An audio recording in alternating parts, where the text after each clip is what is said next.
Tu veux parler du racisme? Très bien. Mais alors parle-moi d'être humain, pas seulement de concept. Moi, un de mes premiers souvenirs, c'est pas un livre de sociologie, c'est un vol à l'arraché.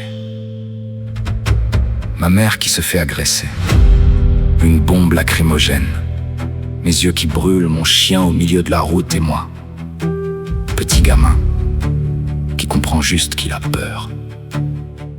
Et oui, dans mon souvenir d'enfant, l'agresseur était un jeune arabe. Pourquoi je le précise? Parce que c'est exactement comme ça que naissent certains raccourcis dans un cerveau humain. Une peur, une image, un choc émotionnel, puis l'association. Surtout quand derrière, le cadre familial nourrit déjà les mêmes peurs, les mêmes phrases, les mêmes « eux ». Alors je grandis avec ça. Les discours xénophobes, les clichés, les généralisations, les phrases sales répétées comme des évidences.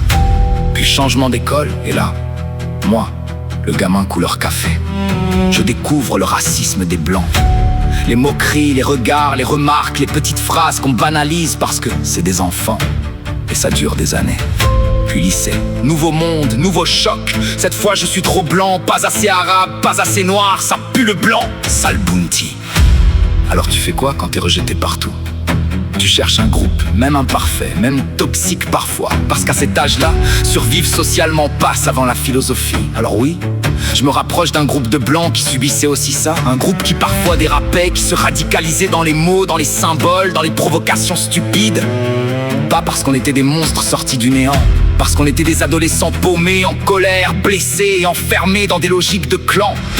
Et pendant que certains découvrent le racisme dans des théories, moi, je le vivais dans les regards, dans les tensions, dans les humiliations, dans le racket, dans les réflexes tribaux permanents. Alors quand j'entends certains expliquer le racisme uniquement comme un système, une domination, une mécanique théorique presque mathématique, je me demande où ils rangent des gens comme moi. Le petit métis insulté par des blancs, puis rejeté comme trop blanc ailleurs. Le gamin élevé dans des discours xénophobes, mais qui subit aussi lui-même le rejet racial. Le type qui aurait pu basculer dans la haine et qui a finalement déconstruit tout ça. Dans quelle case idéologique ça rentre? Parce que la vraie vie déborde toujours des théories trop simples. Oui, les systèmes existent. Mais réduire le racisme uniquement à des systèmes, c'est parfois oublier qu'avant les idéologies, avant les statistiques, avant les théories, il y a des êtres humains. Alors quand j'entends les racistes sont juste des frustrés, non, c'est parfois bien plus tragique, bien plus humain et bien plus complexe que ça. Parce qu'un cerveau blessé, ça crée des raccourcis pour survivre, ça associe, ça généralise, ça se protège. Et ce mécanisme, il existe partout sur Terre, dans toutes les couleurs, dans toutes les religions, dans toutes les cultures, dans tous les peuples.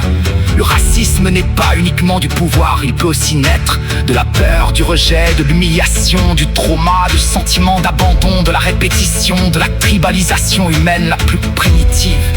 Et le vrai danger, c'est quand des gens transforment des êtres humains complexes en simples cases idéologiques. Parce que normalement, avec tout ce que j'ai vécu, j'aurais dû finir rempli de haine. Logiquement, humainement, et pourtant non. Pourquoi? Parce qu'un jour j'ai compris que mes blessures n'étaient pas une vérité sur les autres. J'ai compris que des individus m'avaient blessé, pas des peuples entiers. Et ça demande peut-être plus de courage que de réciter des mots compliqués avec un petit sourire méprisant sur TikTok en expliquant la vie à des gens dont tu ne connais absolument rien. Parce qu'à force de réduire les êtres humains à des schémas militants, on finit parfois par faire exactement ce qu'on prétend combattre. Ne plus voir des personnes, mais uniquement des catégories.